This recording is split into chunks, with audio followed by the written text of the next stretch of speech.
Welcome, everybody, to the Friar Talk podcast and YouTube channel. Today, we're going to be talking about the Mets series.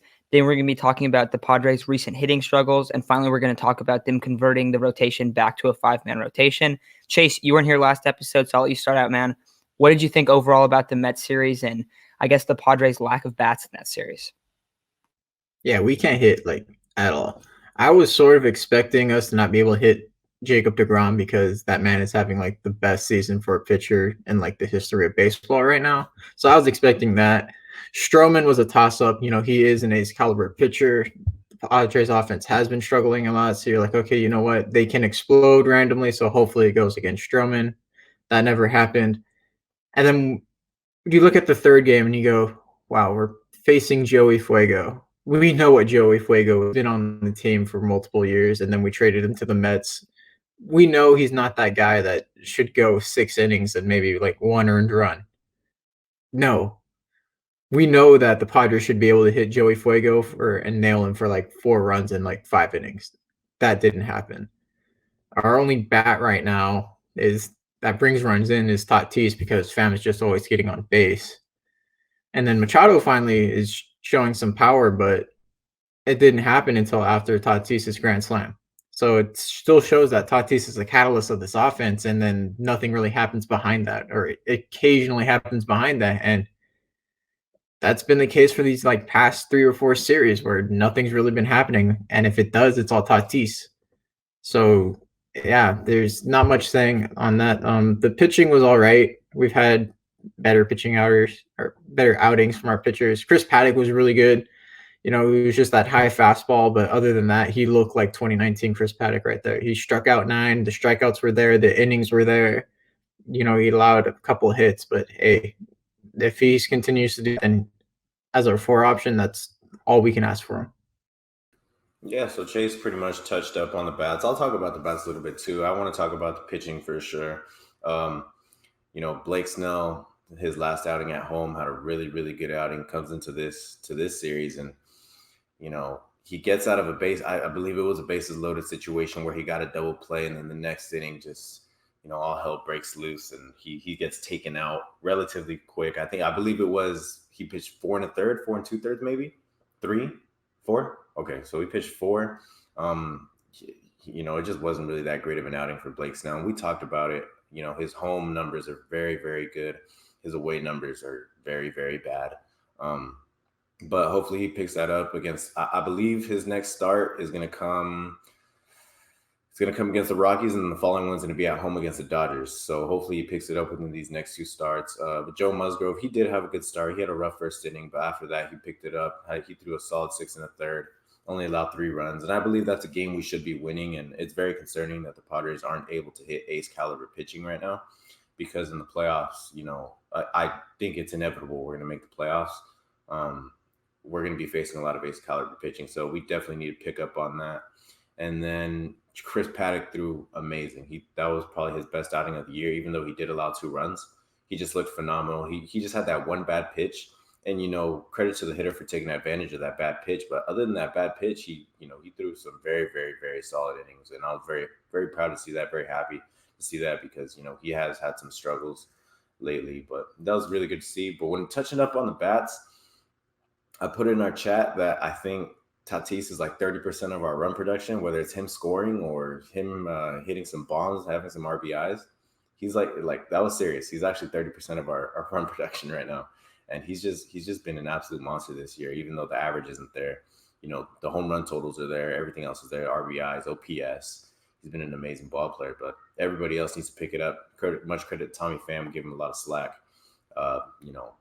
Has over 500 on base percentage these past 7 games, but hopefully everyone else picks it up soon. Yeah, I'll start with Chris Paddock just because I definitely thought that was the best outing he's had this year. And you look at his numbers, it's a quality start. Yeah, 6 innings, allowed 6 hits, 2 runs, but there was a lot of positive things from that outing. The biggest was the fastball. And I know that at one point it touched 98, which he doesn't always do. He's thrown with a lot of velocity. The biggest number, I think, for me on his box score and really just watching him, 9 strikeouts.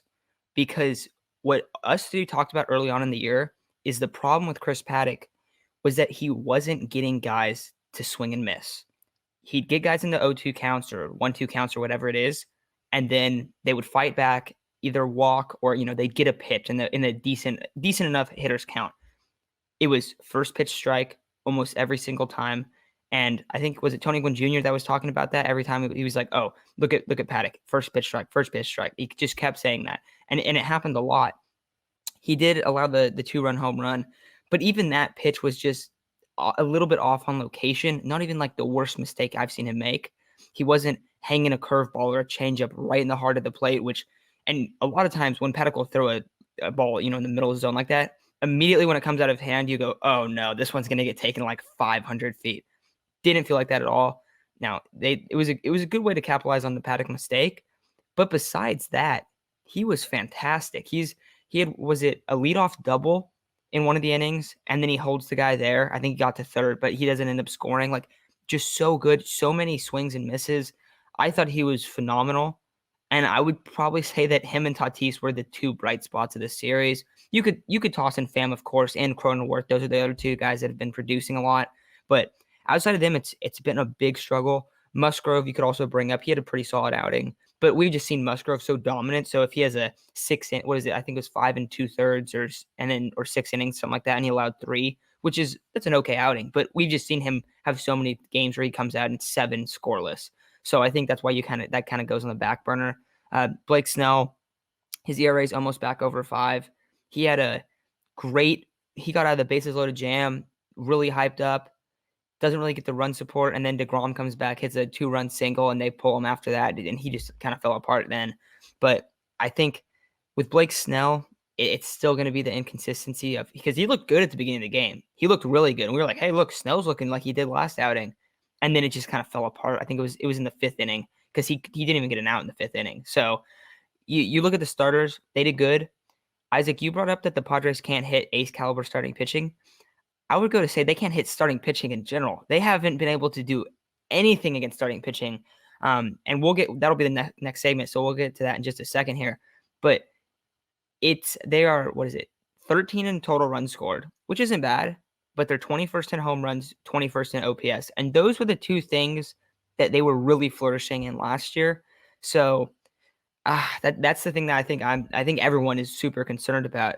If Fernando doesn't hit that grand slam, this episode's probably going a lot differently because we're even more frustrated just with the lack of offensive production. But hopefully that's just a wake-up call. That's what I'm crossing my fingers, that everyone's going to kind of get going, especially playing Colorado. But Chase, anything else you kind of wanted to add to this series?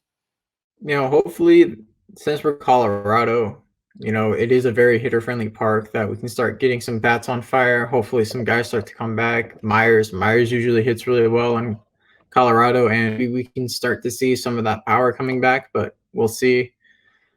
The Padres bats have been really hit and miss, so hopefully it's more hit than miss this series.